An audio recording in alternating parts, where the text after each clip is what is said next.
നമ്മൾ പഠിച്ചുകൊണ്ടിരിക്കുന്നത് modal auxiliary ആണ്. വില്ല്, വുഡ്, ഷാൾ, ഷുഡ് പറഞ്ഞു കഴിഞ്ഞു. നെക്സ്റ്റ് നമ്മുടെ ഓക്സിലറി എന്ന് പറയുന്നത്, മോഡൽ ഓക്സിലറി എന്ന് പറയുന്നത് ക്യാൻ ആണ്. ഓക്കെ, അപ്പോൾ ക്യാനിൻ്റെ അർത്ഥം എന്ന് പറയുന്നത് പറ്റും, കഴിയും, സാധിക്കും എന്നൊക്കെയാണ് അർത്ഥം വരുന്നത്. എനിക്ക് ചെയ്യാൻ പറ്റും.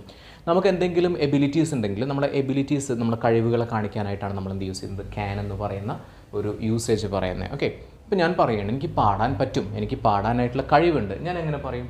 I can Singh. ഇത് നമുക്ക് ഏത് സബ്ജക്റ്റിൻ്റെ കൂടെ വേണമെങ്കിലും നമുക്ക് യൂസ് ചെയ്യാൻ പറ്റും. I can Singh, he can Singh, she can Singh, you can Singh, they can Singh, everybody can Singh. നമുക്ക് ഏത് സബ്ജക്റ്റിൻ്റെ കൂടെ വേണമെങ്കിലും നമുക്ക് യൂസ് ചെയ്യാൻ പറ്റും. നിനക്ക് ഡാൻസ് ചെയ്യാൻ പറ്റും, യു ക്യാൻ ഡാൻസ്. ഓക്കെ, അവർക്ക് അഭിനയിക്കാൻ പറ്റും, ദേ ക്യാൻ ആക്ട്. ഓക്കെ, ഇനി ഇതിൻ്റെ ചോദ്യം ക്രിയേറ്റ് ചെയ്യുന്നത് എങ്ങനെയാണെന്ന് അറിയാലോ. ക്യാൻ ദേ ആക്ട് എന്ന് പറഞ്ഞു കഴിഞ്ഞാൽ നമ്മൾ ചോദ്യമായി. ഓക്കെ, ഓക്സിലറി എടുത്തിട്ട് ആദ്യം എഴുതിക്കുന്ന ചോദ്യമായി നമ്മൾ മുന്നേ പറഞ്ഞതായിരുന്നു. ഓക്കെ, വി ക്യാൻ പെയിൻറ്റ്, ഞങ്ങൾക്ക് പെയിൻറ്റ് ചെയ്യാനായിട്ട് പറ്റും, അല്ലെങ്കിൽ നമ്മൾക്ക് പെയിൻറ്റ് ചെയ്യാൻ പറ്റും. ഹി ക്യാൻ ഡിസൈൻ ജുവലറി, അവനെന്ത് ചെയ്യാൻ പറ്റും, ജ്വല്ലറിയൊക്കെ ഡിസൈൻ ചെയ്യാനായിട്ട് പറ്റും. ഷി ക്യാൻ ബിൽഡ് തിങ്സ്, അവൾക്ക് സാധനങ്ങളൊക്കെ DIY എന്ന് പറഞ്ഞാൽ കൂട്ടാം, ഡു ഇറ്റ് യുവർ സെൽഫ് എന്നാണ് അർത്ഥം വരുന്നത്. ഓക്കെ, സ്വന്തമായിട്ട് ചെയ്യുക. Okay, so she can build things, അവൾക്ക് ബിൽഡ് ചെയ്യാനായിട്ട്, സാധനങ്ങളൊക്കെ ഉണ്ടാക്കാനായിട്ട് പറ്റും എന്നുള്ള അർത്ഥമാണ്. He can speak in public, അദ്ദേഹത്തിന് പബ്ലിക്കിൽ സംസാരിക്കാനായിട്ട് സാധിക്കും, കഴിയും. ഹി ക്യാൻ വാക്ക്, അദ്ദേഹത്തിന് നടക്കാൻ പറ്റും. ഹി ക്യാൻ റൺ, അവന് ഓടാൻ പറ്റും. യു ക്യാൻ റൺ, നിനക്ക് ഓടാൻ പറ്റും. ഐ ക്യാൻ റൺ, എനിക്ക് ഓടാൻ പറ്റും. ഐ ക്യാൻ ജമ്പ്, എനിക്ക് ചാടാൻ പറ്റും. വി ക്യാൻ ജമ്പ്, നമ്മൾക്ക് ചാടാൻ പറ്റും, അല്ലെങ്കിൽ ഞങ്ങൾക്ക് ചാടാൻ പറ്റും.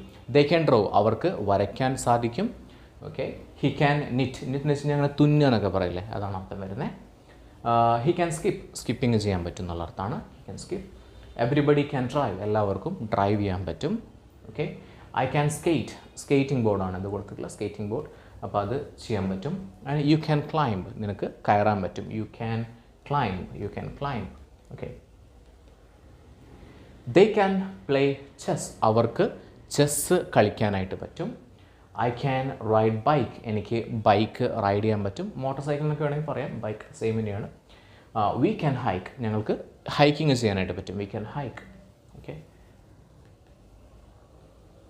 അപ്പോൾ ഇത്രയാണ് നമ്മുടെ ക്യാനിൻ്റെ അർത്ഥം വരുന്നുള്ളൂ. ക്യാൻ എന്ന് പറഞ്ഞാൽ പറ്റും, സാധിക്കും, കഴിയും എന്നാണ് അർത്ഥം വരുന്നത്. ക്യാനിൻ്റെ പാസ്റ്റാണ് കുഡ്, അത് നമ്മൾ അടുത്ത ക്ലാസ്സിലാണ് പഠിക്കുന്നത്. മനസ്സിലായല്ലോ? ഓക്കെ, ക്യാനിൻ്റെ യൂസേജ് ഒക്കെ ആണല്ലോ. ക്യാൻ വെച്ചിട്ട് നമുക്ക് ചോദ്യങ്ങളും ക്രിയേറ്റ് ചെയ്യാൻ പറ്റും. I can go, can I go, I can write, can I write. Okay, he can speak English, can he speak English. ഇത്തരത്തിൽ നമുക്ക് ചോദ്യങ്ങളും ക്രിയേറ്റ് ചെയ്യാവുന്നതാണ്. ഓക്കെ, അപ്പോൾ നമ്മൾ അടുത്ത ക്ലാസ്സിൽ കുഡാണ് പഠിക്കുന്നത്. ഓക്കെ, അപ്പോൾ ഈ ഒരു കാര്യം മനസ്സിലായല്ലോ. Thank you.